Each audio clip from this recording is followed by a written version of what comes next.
প্রিয় দর্শক, আসসালামু আলাইকুম। আশা করি ভালো আছেন। আমিও আল্লাহর অশেষ রহমতে ভালো আছি।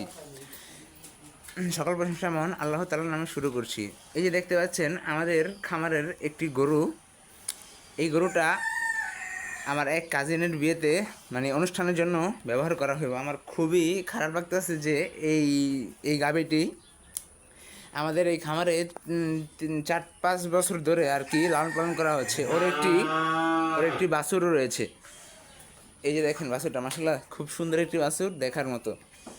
ষাঁড় বাচ্চা হয়েছে। আবার এই যে দেখেন বিয়ের জন্য একটি নতুন খাসিও কেনা হয়েছে। অনেক বড় একটা খাসি, হয়তো ক্যামেরায় বোঝা যাচ্ছে না। তো দর্শক দেখেন, আর এই যে আমার নান্নু বাড়ির পালন করা ছাগলগুলো এখন সবাই খাবার দাবার খেয়ে রেস্ট করে ঘুমাচ্ছে। কয়টা এখানে? 1 2 3 4 5 6 পিস।